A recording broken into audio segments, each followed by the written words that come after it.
eu gosto muito de, até pra minha vida como pastor, como líder, e eu tenho tentado aplicar isso como pai, como marido, é o feedback sanduíche, né? Sim. Então eu chego aqui e falo, o Jeff é um músico.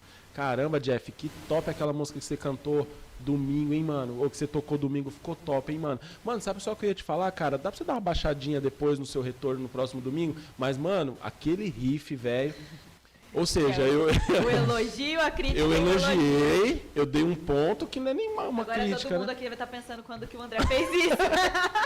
E depois, ele saiu dali com duas palavras, porque, mano, ninguém quer ser bombardeado toda hora. É, verdade. Ninguém, pô, é mó chato o cara que toda hora a mulher fica lembrando pra ele que de 6 em 6 meses que ele ainda não instalou o chuveiro. Pra quê, né? Que é o marido que deixa... tudo pra depois. Porque mulher, cara, mano, isso é maluco. Aí entra a coisa da biologia de novo, mano. O homem foi feito pra viver em qualquer lugar, cara. Mano, se eu chegar em casa e falar, tem um cano ali pra tomar água e, sei lá, velho, tem uma galinha ali, tem que matar. Vê o Álvaro contando lá o testemunho dele. A mulher não, mano. Se ela não chega e fala, ó, aquele chuveiro ali tem que ter 3 temperaturas, tal. Tem as exceções, tem, mas eu sou casado com uma mulher que tá dentro dessa regra. É muito detalhista, mano. Então... tem que entrar num consenso pra também não só criticar o cara, pô, você não fez de novo, aí o cara tá lá. E se tem uma coisa, eu falo pra Pâmela que nós vamos completar esse ano 8 anos de casado. E a gente, no passado, né, a gente se feriu muito com algumas coisas. Entra pras 5 linguagens do amor. É normal de começo de casamento. Eu sou um cara, mano, que se eu só recebo paulada, eu travo. Eu não sou aquele cara, agora que eu vou fazer mesmo. Não, mano, você falar que eu não consigo fazer, eu falo, beleza, você tem razão. Vou fazer outra coisa. Eu sou assim, Gabriel. A gente tá lá em cima e eu falo, amor, duvido você pegar aquele negócio pra mim lá embaixo. Ele, tá bom, pode duvidar. Pode duvidar. Você tem até razão. Eu não sou assim, mano. Agora se a pessoa chega e fala, ô André, mano, você consegue, você é o bichão, hein?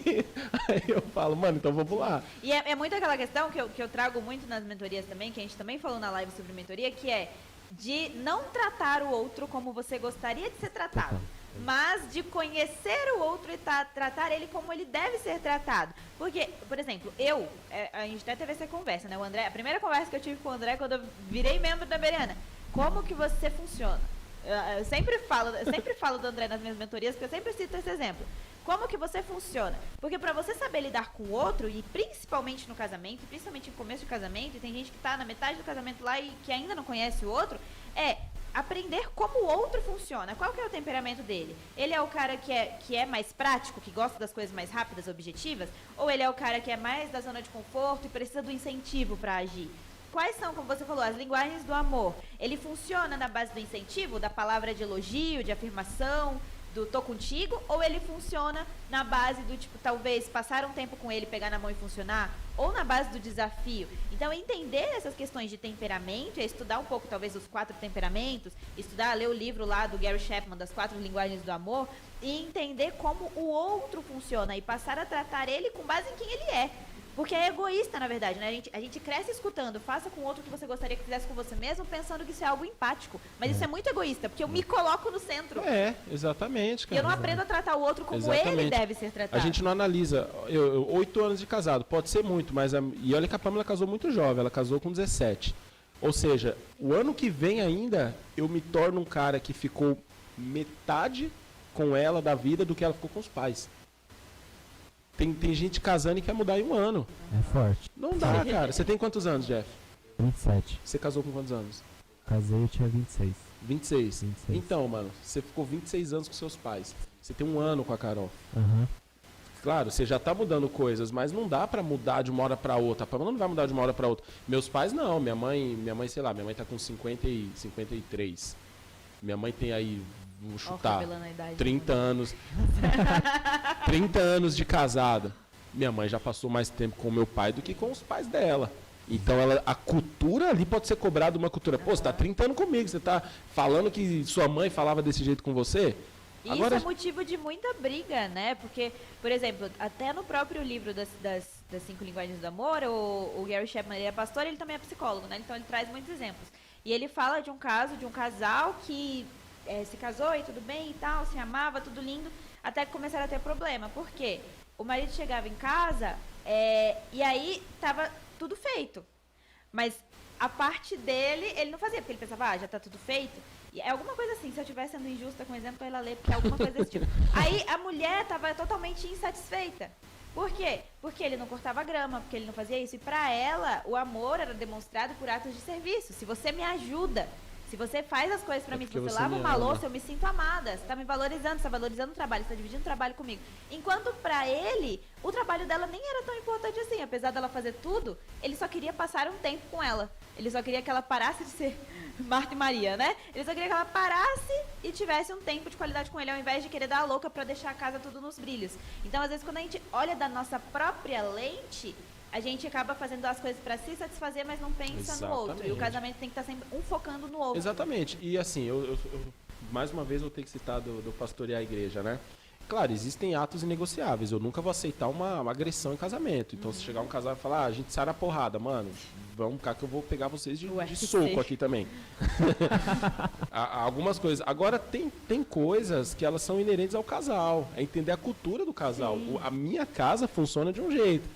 Naquela ali a Pâmela me cobrando, a sua casa funciona de outro jeito. Sendo bíblico, tá tudo Sendo bem. bíblico, né? Então a Pâmela até colocou aqui, ela colocou, não sei se é um elogio ou uma crítica, né? Ela falou, o jeito que o André sempre tratou a mãe dele é todinho em casa, a melhor forma de observar o seu parceiro. Só que ela não falou sinceramente. Mas tá bom. Minha mãe sempre falou isso. Cadê minha mãe? Veja como ele trata a mãe. Sim, gente, veja como trata a mãe. Pra você não entrar numas coisas, claro, você não vai casar com ninguém perfeito, gente. Mas existe uma coisa. É violento, é muito ciumento. Mano, se tem aquela possessão no namoro de ciúme, já mete o pé, não fica. Que esse cara vai te bater. Melhor não casar do que casar para descasar depois. Exatamente. Luiz, deixa eu aproveitar. A gente teve recente aí a polêmica do casamento de 2 meses. Aqui é um negócio de polêmica. E eu queria saber de você, existe hoje uma romantização do divórcio, né? Uma coisa do diabo. E como que você vê isso? Esse exemplo aí do casamento de 2 meses, como que você vê essa galera aí que romantiza o divórcio? Não é bíblico, e é uma coisa que eu postei sobre isso e vieram falar, não, mas você está sendo injusto, isso é uma questão de opinião, a vida dela. Eu falei, não é uma questão de opinião. A partir do momento que a pessoa se diz cristã, ela está dizendo que ela obedece a Cristo e a Bíblia. E Cristo e a Bíblia, eu estava até conversando com o André, acho que antes de ontem, sobre essas questões de como... Quinta. Das formas dos motivos pelos quais o divórcio se torna legítimo, né? Eu estava comentando com o André que no meu entendimento, quando Jesus fala sobre o adultério, eu vou falar e vou passar a palavra pro André fazer os contrapontos dele aí. No meu entendimento, que a gente já teve uns contrapontos lá, eu vou passar e passar pro entendimento dele. Quando Jesus fala, né, que Moisés permitiu o divórcio pela dureza de coração das pessoas, mas a partir agora da nova aliança, aquele que se divorcia, que não for por imoralidade sexual, que é a que eu entendi até então como o adultério, né, ele na verdade, e se casar com outra pessoa, ele na verdade está em adultério com a outra pessoa. Por quê? Porque ele já ainda é casado, ou seja, o divórcio não é legítimo diante de Deus, a não ser em caso de adultério. E aí vem Paulo e fala... de mulheres que são abandonadas pelos maridos. Ele está falando lá do caso de mulheres que são casadas com homens não cristãos, por exemplo. Essas mulheres que são abandonadas também estão legitimamente livres. Né? O cigarro nunca voltou. Esse caso aí. Estão legitimamente livres. E aí, eu estava até conversando com pessoas sobre isso nessa última semana para entender o terceiro ponto, né? Que é o ponto da agressão. E aí eu vou jogar aqui na mesa o meu entendimento sobre isso. Que é quando já é uma passagem lá de Malaquias, né, que fala juntamente que Deus odeia o divórcio e o homem que é agressivo, né, o homem que é violento. Exato, que é o que a gente pode ver também como uma quebra dos votos, desleal, uma quebra, né, da aliança, uma quebra do compromisso de casamento que ele fez, de amar, respeitar e tudo mais. Só que se eu me baseio só no quebra de aliança, a gente abre precedente para muita coisa, né? Qualquer coisa quebrou a aliança, porque ele me prometeu outra coisa, então não dá para ser banalizado. Mas tudo que foge disso da Bíblia, desses 3 motivos, que seja o adultério, e ainda assim, com as ressalvas que o André vai falar do adultério, que ainda assim, em caso de adultério, a gente conhece um Deus que fala sobre perdoar 70 vezes 7 se necessário, que não seja agressão e que não seja abandono, tipo, o cara foi embora e você não teve escolha o que fazer, é errado. Então, pra você, 2 meses de casamento ali tinha conserto. Dependendo do motivo, tinha conserto. Eu lutei pelo casamento. 2 meses não dá tempo de lutar nem com a mosca ainda tá lá na sua casa, 2 meses depois, É. sabe? Não é tempo de... E aqui a gente tem que tomar cuidado, tipo, de julgar, mas a gente tá olhando, né, em relação, comparando com o que a Sim. Bíblia diz. Mas não tem isso de, é porque o machismo acabou com o meu casamento, porque o ciúme acabou com o meu casamento. Não, casou. Essas coisas é pra terminar no namoro. O namoro foi feito pra acabar por causa de machismo, por causa de ciúme, por causa de posição. No namoro acaba. Agora, no casamento não tem mais essa porta de saída. É esse termo que eu uso. Casamento não tem porta de saída. Você tá em um lugar que não tem porta, não tem como você sair. Exatamente. Agora, tem gente que entra no casamento já pensando em recorrer à porta de saída, sabe? O que a gente estava falando mesmo tem um campo da teologia que a gente fala de ética situacional. Quando você tem um conflito de valores, você analisa aquele conflito e você põe na balança o que é maior, sabe? Existe até uma palavra para isso, mas eu não me lembro agora. Mas, por exemplo, quando Raabe esconde 2 espias e passa os caras e os caras falam, vocês viram os caras aqui? Não vi. Só que Deus mandou ela fazer aquilo. Pô, Deus mentiu, cara, Deus pecador. Sabe? Ali naquele conflito de valores, naquela situação, o maior ali era a vida dos espias. Sim. E não caguetar os caras e todo mundo morrer e Deus não cumpriu o plano dele. Quando a gente fala de casamento, a gente também entra numa ética situacional do casamento. Quando o Anderson Silva fala muito isso, até que a morte o separe, não é que até o marido mate a mulher. E a mulher não pode ser campo de experimento para mudança do cara. Se o cara só arrebenta ela, mano, larga, divorcia. André, mas Deus abomina o divórcio, abomina, Deus odeia o divórcio, eu odeio o divórcio, mas né, ele vai matar ela. Esse cara não é. Primeiro que ele é um filho do Satanás. Tá colocando em risco a integridade física. Aí Jesus fala em Mateus 19, né? Mateus 19:9, de que por conta da dureza do coração do homem, Moisés permitiu carta de divórcio, mas no princípio não era assim. Sim. E aí ele usa a palavra imoralidade, alguns trazem a palavra fornicação. Eu preciso ver, não conheço a palavra mais próxima do que Jesus fala é a palavra fornicação, que era o quê? O sexo antes do casamento. Você tem adultério. Você tem, você tem adultério, que é o sexo entre uma pessoa casada que adulterou, e você tem a fornicação, que é uma pessoa que não casou ainda e fornicou. Então, o marido judeu, ele poderia dar essa carta de desquite nesse caso. Pô, descobri que a mulher não é virgem na lua de mel, ali na noite de núpcias, nos 7 noites de, que é algo muito de Sião. também, né? Muito contextual. Como assim? 7 noites de quê? 7 noites de núpcias ali do judeu. Então, aquilo ali o cara poderia dar. Porque lá no tempo de Moisés, Deuteronômio 24, a galera queria separar, mano, queimou o feijão, carta de desquite. Moisés, quero separar. E as mulheres hebreias começaram a ser abandonadas. Que atualmente seria o povo que casa só pra transar. E depois... Só que Jesus fala, só que no princípio não era assim. Então, a menos que seja por essa coisa... E tem um negócio muito interessante que muito do que a igreja segue como doutrina, nós aprendemos... Olha que coisa louca, nós aprendemos com Paulo que aprendeu de Jesus. Nós não aprendemos diretamente com Jesus, porque Jesus vem para pregar para judeu. E Paulo vem pro Tanto que Jesus até falou, né? Olha, veio para o que... João escreve, veio para o que era seu, os seus não receberam. Sim. Mas a todo aquele que nele crê, recebe o direito de serem feitos filhos de Deus. Então, ali ele falando para judeu. Por isso que eles entendiam tanto as parábolas. Quando Jesus falava de César o que é de César, a Deus o que é de Deus. É o dízimo do templo e o imposto daquilo dali. A mesma coisa, quando Jesus fala menos que seja por fornicação, os caras, opa, eu sei o que ele está falando. E a carta foi dada por dureza do coração de vocês. Em nenhum momento ele fala assim, Deus aceita. Sim. Deus é contra a bigamia. No momento ele fala, esse é o padrão. Deus é contra a poligamia, a bigamia sempre foi. Só que enquanto judeu, os caras tinham. Aí vem Paulo e escreve e fortalece isso, Jesus fortalece isso também, olha, deixará o homem pai e mãe, e unir-se à sua mulher, serão ambos uma só carne. Aí Paulo fala o quê? Para os bispos, Paulo fala para Timóteo. Timóteo, o homem tem que ser marido de uma só mulher. Pronto, a partir daquele momento a igreja entende. Eu não posso mais ter 2 mulheres. O judeu, os caras ainda tinham. Uma aqui, o hebreu tinha uma ali, tal. Então, para o casamento, a mesma coisa. Quando eu coloco assim, por traição, tá, beleza. Aí eu dei até um exemplo para Isa, né? Joãozinho era um cara que trata mal a mulher dele, dá uns tapas na orelha dela de vez em quando, bagunceiro, não cuida da casa, não quer nada com nada, e a mulher ali. A gente sabe que o homem ele é totalmente visual e mulher é totalmente emocional. Isso é ciência, né? Você tá ciência. Homem trai porque ele viu o poste com um formato de mulher ali. A mulher ela é muito perigoso porque ela se apaixona muitas vezes, ela se relaciona. Então isso é perigoso. Você marido aí, ó, você que está nos assistindo, Não permita que sua mulher nunca tenha olhos para outro homem, que ela seja profundamente apaixonada por você. Mesmo você sendo feio. Mesmo você sendo feio. A feiura acontece. A feiura acontece. E aí essa mulher vai e faz isso. Pô, o cara já era um lixo como marido. E agora esse cara ainda fala, agora eu tenho direito, pastor, de me divorciar, porque ela me traiu. Parece que fez por onde. Né? E aí a igreja que pegou e transformou uma ética situacional em um padrão bíblico, em colocar palavras na boca de Jesus, a menos que seja por adultério, pode. Jesus não falou isso aí. Ele falou imoralidade sexual, ele falou fornicação, ele não falou a palavra adultério ali. Beleza, André, você está errado, foi descoberto que ele falou adultério mesmo no grego, eu estou todo aqui para me retratar, não tem nenhum problema.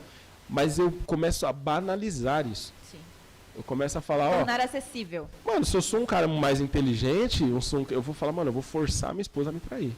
Porque se for assim, se a gente for eu colocar, consigo meter o pé se a gente for colocar como carta, adultério, pela base de Jesus, olhou pra outra pessoa, desejou, pronto, adulterou, divorciou. Mano, adulterou, exatamente. Eu nem tinha colocado isso no caldeirão ainda. Mas você vê como a graça é mais difícil ainda? Mas eu vou forçar uma situação, cara.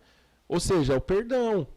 Então, tá bom, você perdoou. Só que assim, quem perdoa esquece. Perdoou, filho. É igual Acordou. É. Esquece. Esquece, cocoricó. Que é o... Então... Oséias, mano. Olha Deus pecando de novo, né? Deus fala pra Oséias, vai lá e casa com uma mulher de prostituição. Pior do que uma prostituta. Então, mais uma coisa. Oséias não casou com uma prostituta, ele casou com uma mulher de prostituição. Era pior, ela gostava daquilo. Então, ele ia lá, trazia ela de volta, ela ia de novo, trazia de volta, ela ia de novo. E Deus mostrando, é assim que eu faço com o meu povo. Meu povo adultera. E eu recebo meu povo de volta. Então, isso é muito louco, cara. Então, o adultério... Quando, André, ocorreu um adultério dentro da igreja, como que você trata? Simplesmente olha para o marido ou para a mulher. E isso era permitido só para o homem também. Se o cara, porque se... Era normal o homem ter várias mulheres. Numa situação judaica, se o cara tinha se a bigamia era permitida, o adultério era problema só da mulher. Aí você começa a entender, então vamos tratar isso, aquele caso. Não ser assim, traiu, toma, pode divorciar. Você toma, pode assina o divórcio aqui. E vai embora. Porque a gente acaba incentivando o divórcio, né? Sim, cara, você começa a banalizar. Então você abre para a igreja, a menos que seja por adultério, tal. Opa, peraí. O cara olhou, então a mulher pode falar, mas Jesus falou que se ele olhasse, ele estava olhando, ele estava vendo pornografia. Ele olhou com o olhar. Lá, tava passeando e ele olhou pra mulher. Não, até pra pornografia. Então, pastor, eu tenho direito do divórcio. Que é me sentir traída. Me sentir traída. Jesus falou que se você olhar com desejo pra outra mulher, um cara quando tá vendo pornografia, ele não tá pensando, como o pastor Jairson diz, nas cataratas do Iguaçu. Ele tá formalizando. Ele tá pensando naquela mulher na frente dele. Sim. Ele tá traindo a esposa dele ali. Só que não consumou o ato, não foi um beijinho na boca. Não... Só que aí acho que é importante a gente trazer, porque agora deve ser o ponto que as pessoas questionam, então ela vai viver com o cara traindo, ou ele vai viver com a mulher traindo, voltando traindo. Aí eu vejo que entra uma coisa que a gente já falou aqui da importância da vulnerabilidade, de ter esse ambiente de vulnerabilidade e de ter pessoas para ajudar.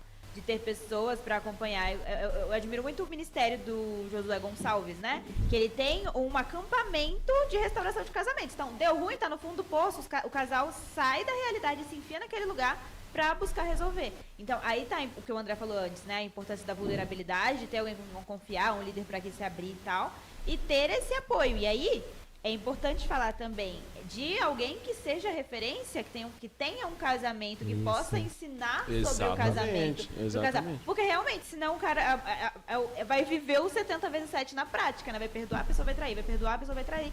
E corre o risco também de quando a pessoa não pergunta, de ficar dando tiro trocado, né? Exato. E a gente vê também esses casamentos de 1 mês, de 2 meses, de 3 meses, falando ainda que Deus que permitiu.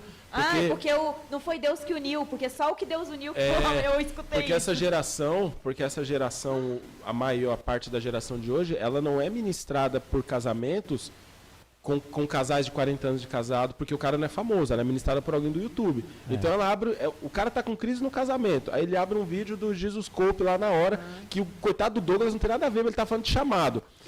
O que atrasa o seu chamado, largue. Aí o cara, mano, minha esposa, ela atrasa o meu chamado, então eu vou meter o pé nela. Também, né? Tipo, eu vejo muito... tudo bem que eu tenho 3 anos de casada, mas eu entro no ponto do perrengue servir. Superchat? Opa, pode concluir. Do perrengue servir pra alguma coisa e você passar o que você aprendeu. Mas o que eu vejo é, a pessoa tá em lua de mel, acabou de casar, ou vamos abrir um canal no YouTube pra falar de casamento. Aí eu acho que tem que ter essa... Não falando que não pode, porque tem pessoas e pessoas, se Deus mandou, beleza. Mas com que propriedade a pessoa que acabou de casar, que tá em lua de mel, vai falar sobre casamento? Vai falar o que sobre casamento? Então, tem que pensar nisso também, sabe? Exatamente. Você tem a orientação que você pode falar, e aí eu falo sempre disso mesmo, dos valores. Você pode ter um mês de casado ou 50 anos de casado, você sabe que o respeito, que o amor, ele é um valor. Ele não é a sua experiência. Então, cara, mano, é isso mesmo. Tem gente com 1 ano de casado que quer ensinar eu tô falando de lua de mel mesmo. Literalmente na lua de mel, abrindo canal, entendeu? Literalmente. Não dá. E fica feio, né, mano? Porque aí você... Momento Léo Dias. Fica feio, porque eu tava mês passado lá vendo um review de uma mansão na Barra da Tijuca.